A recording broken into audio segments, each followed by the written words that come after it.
Next हमारा topic है multi threading. Multi threading की बात करें तो ऑपरेटिंग सिस्टम का ऐसा फीचर है जिसमें एक प्रोसेस के अंदर एक से ज्यादा थ्रेड एक टाइम पे एक साथ एग्जीक्यूशन का पार्ट होते हैं, तो उसे हम मल्टी थ्रेडिंग बोलते हैं।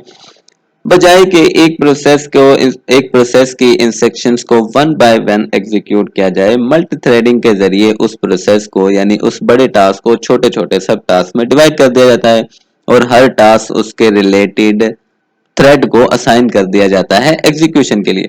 फॉर एग्जाम्पल, एक रेस्टोरेंट है जिसको हम प्रोसेस बोल रहे हैं, उसके अंदर कुछ वेटर काम कर रहे हैं जिसको हम बोलते हैं थ्रेड। अगर सिंगल थ्रेड की बात करें तो एक ही वेटर क्या करेगा, ऑर्डर्स लेगा और वही वेटर फूड सर्व करेगा और वही वेटर बाद में टेबल्स को क्लीन करेगा। इन प्रोसेस के दरमियान अगर दूसरा कस्टमर आ जाता है तो उसको क्या करना पड़ेगा, वेट करना पड़ेगा वेटर के फ्री होने का। लेकिन अगर हम इसी मिसाल को देखें मल्टी थ्रेडिंग के जरिए, तो मल्टी थ्रेडिंग में क्या होगा कि भाई एक वेटर जो है ऑर्डर टेक लेगा और दूसरा वेटर क्या करेगा, फूड सर्व करेगा और थर्ड जो वेटर होगा वो टेबल्स को क्लीन करेगा। तो डिफरेंट वेटर डिफरेंट टास्क को परफॉर्म कर रहे हैं एक प्रोसेस के अंदर, जो हमारी कहलाती है मल्टी थ्रेडिंग। ठीक है, इसके बेनिफिट्स की बात करें तो इसके बेनिफिट में आ जाते हैं इम्प्रूव रिस्पॉन्सिवनेस। इमेजिन करें आप एक ब्राउजर में एक लार्ज फाइल को डाउनलोड कर रहे हैं, अगर मल्टी थ्रेडिंग नहीं होगी तो आपका ब्राउजर क्या होगा, फ्रीज हो जाएगा जब तक वो फाइल डाउनलोड ना हो जाए। लेकिन अगर आप मल्टी थ्रेडिंग का यूज करते हैं तो डाउनलोडिंग को यूज करेगा हमारा बैकग्राउंड का थ्रेड, और जो हमारा मेन थ्रेड है वो हमारे ब्राउजर की नॉर्मल वर्किंग को जारी रखेगा, यानी हमें बाकी काम करने की इजाजत देगा। रिसोर्स शेयरिंग की बात करें तो प्रोसेस को एक रिसोर्स शेयर करने के लिए शेयर्ड मेमोरी और मैसेज पासिंग का तरीका अपनाना पड़ता है, जो हम पहले पढ़ चुके हैं। लेकिन जबकि थ्रेड में ऑटोमेटिकली जिस प्रोसेस में हमारा थ्रेड क्रिएट होता है उसके रिसोर्सेज को शेयर करता है बगैर किसी स्पेशल तरीके को अपनाए बगैर, क्योंकि जिसके अंदर वो क्रिएट होगा उसके रिसोर्सेज ऑटोमेटिकली उस थ्रेड को मिल जाते होते हैं। स्केलेबिलिटी की बात करें तो highly effective on multi processor और मल्टी कोर मतलब टास्क को टास्क को कोर्स के दरमियान डिवाइड कर दिया जाता है फास्ट एग्जीक्यूशन के लिए और बेहतर सीपीयू पावर के लिए। ठीक है, यानी कि जितने ज्यादा प्रोसेसर्स होंगे या फिर जितनी ज्यादा मल्टी कोर्स होंगी हमारे प्रोसेसर की, उतनी ही फास्ट क्या होगा, हमारा काम होगा, यानी हमारी स्केलेबिलिटी बढ़ जाती है। इकोनॉमी की बात करें तो प्रोसेस को सेपरेटली मेमोरी और रिसोर्स एलोकेटना कॉस्टली होता है, जबकि थ्रेड जिस प्रोसेस के अंदर क्रिएट होता है उसी के प्रोसेस को यूज करता है, जो इकोनॉमिकली बेहतर होता है। मल्टी थ्रेड मॉडल की बात करें तो हमारे यूजर थ्रेड और कर्नल थ्रेड के अंदर लाजमी तौर पे एक रिलेशन होता है।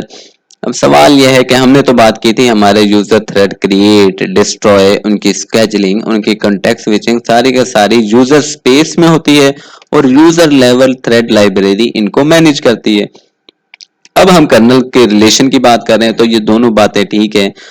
बेशक हमारे जो यूएलटीज हैं उनको मैनेज हमारी यूजर थ्रेड लाइब्रेरी करती होती है, लेकिन उनकी एक्चुअल एग्जीक्यूशन होगी वो हमारे केएलटीज के साथ मैप होके उनको सीपीयू मिलेगा, तब जाके उनकी एग्जीक्यूशन होती है। बगैर हम केएलटीज के मैप के हम उनको एग्जीक्यूशन नहीं करवा सकते। वजह उसकी यह है कि जो हमारे यूजर थ्रेड हैं वो रन कर रहे होते हैं हमारे यूजर स्पेस में। कर्नल हमारा इनके बारे में नहीं जानता होता, कर्नल सिर्फ हमारा जानता होता है हमारे कर्नल थ्रेड्स के बारे में। तो इस वजह से इस यूजर थ्रेड्स को मैप करवाना पड़ता है हमें कर्नल थ्रेड के साथ, ताकि इनको एग्जीक्यूट करवाया जा सके। तो इस मैपिंग के लिहाज से हमारे पास तीन मॉडल होते हैं, many to one, one to one और मैनी टू मैनी।